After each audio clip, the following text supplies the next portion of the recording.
સંકુલ પાટણ કે જે છેલ્લા 2 વર્ષથી કેટલાક બેંકના ટેકનિકલ પ્રશ્નોના કારણે બંધ હતું, જે આજરોજ અમે પાટણના અને પાટણની જનતા માટે MK શૈક્ષણિક સંકુલ ખુલ્લું મૂકેલું છે.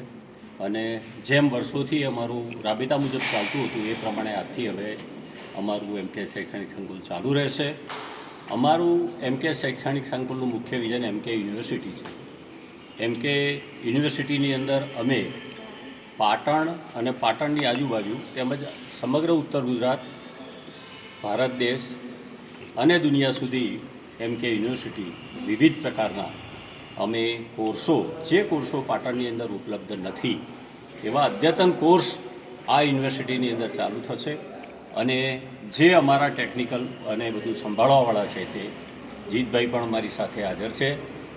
અમારું જે આ MK શૈક્ષણિક સંકુલને અમે ઉપર કરવાના છીએ, MK શૈક્ષણિક સંકુલ અને અમારી સબરીમાલા હોસ્પિટલ, એટલે હેલ્થકેર અને એજ્યુકેશનનું કામ જે અમારું છેલ્લા 2 વર્ષથી અટકેલું હતું એ અમે હરણફાળ હવે એકદમ ઝડપથી અમે ચાલુ કરી દઈશું. અને જેનો મેક્સિમમ લાભ આપણે પાટણના જનતાને મળશે. અને જે કંઈ વસ્તુ બની છે એ આજે અમારા જે કંઈ પ્રશ્નો હતા આજે અમારા સોર્ટ આઉટ થઈ ગયા છે. અમારે હવે કોઈ પ્રશ્ન છે નહીં. એટલે અમે રાષ્ટ્ર સેવા અને સમાજ નિર્માણનું એક ઉત્તમ કાર્ય અને એક ઉત્તમ ઉદાહરણ અમે પૂરું પાડીશું એવી મને અપેક્ષા છે. અને એ અપેક્ષાઓને બધાની વચ્ચે આજ રોજ અમે આ MK શૈક્ષણિક સંકુલ જે બંધ હતું તે ખોલ્યું છે. અને લોકોની સેવામાં એનો અમે જેટલો બને એટલો મેક્સિમમ 24 કલાક ઉપયોગ કરીશું. MK યુનિવર્સિટી ટૂંક સમયમાં સ્ટાર્ટ કરીશું અને અદ્યતન કોર્સિસ સાથે ચાલુ કરી અને પાટણ અને આજુબાજુના વિદ્યાર્થીઓને એનો લાભ આપીશું. અહીંના